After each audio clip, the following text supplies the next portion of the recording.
Lahat tayo gustong magtagumpay. Pero bakit parang ang iba kahit anong sipag, hirap pa rin umasenso?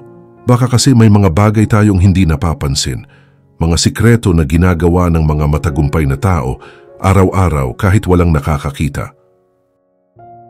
Marami ang gustong magtagumpay, pero iilan lang talaga ang nakakamit ito. Bakit kaya? Sa video na ito ibabahagi ko ang 5 sikreto ng mga tunay na matagumpay na tao na baka hindi mo pa naririnig. Una, panatilihin ang disiplina. Hindi sapat ang galing. Disiplina ang tunay na susi. Ang matagumpay na tao ginagawa ang dapat gawin kahit ayaw nila, habang ang iba nagpapahinga sila nagtatrabaho. Hindi mo kailangang maging pinakamatalino, kailangan mo lang maging pinakadisiplinado. Ang mga matagumpay na tao, ginagawa ang tama kahit ayaw nila, kahit pagod na sila. Habang ang iba nagpapahinga, sila nagtatrabaho. Habang ang iba nagrereklamo, sila tahimik na kumikilos. Ang disiplina. Yan ang edge mo sa iba.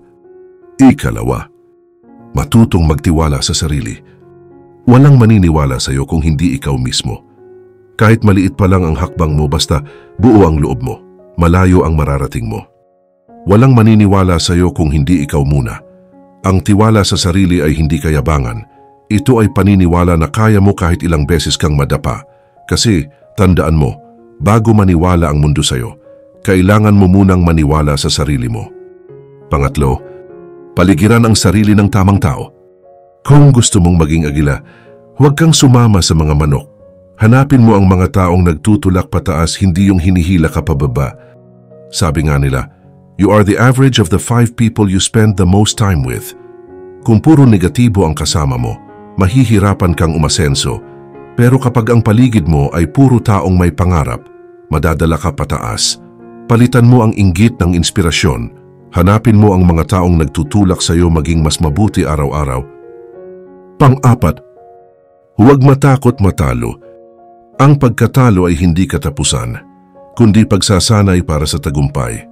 Lahat ng matagumpay na tao, minsan ding natalo, pero hindi sila sumuko. Ang bawat pagkatalo ay may aral. Si Henry C. paulit-ulit na lugi bago naging tagumpay ang SM. Si J.K. Rowling, ilang publisher ang tumanggi bago naging sikat ang Harry Potter. Ang pagkatalo ay hindi kabiguan, kundi pagsasanay para sa tagumpay na parating. Kaya kapag nadapa ka, bumangon ka ulit. Mas matatag, mas matalino. Panglima, manalig sa Diyos at sa timing niya. May mga bagay na di agad darating, pero darating sa tamang panahon. Kapag handa ka na, ibibigay ni Lord. Hindi lahat ng bagay ay dumarating agad. May mga panahon ng paghihintay. At doon sinusubok ang iyong puso. Kaya habang walang nangyayari, magtiwala ka sa proseso. Manalig ka sa Diyos. Baka hindi pa binibigay ngayon kasi hindi pa ito tamang panahon. Pero darating yan sa tamang oras, sa tamang dahilan. Ang tagumpay ay hindi minamadali. Ito'y pinaghihirapan, pinapanalangin at pinaniniwalaan. Ang tagumpay ay hindi minamadali. Ito ay pinaghihirapan, pinaniniwalaan at pinapanalanginan. Kung gusto mong magtagumpay, huwag mong hanapin ang pinakamadaling daan. Hanapin mo ang tamang daan. Maraming salamat sa panonood ng video.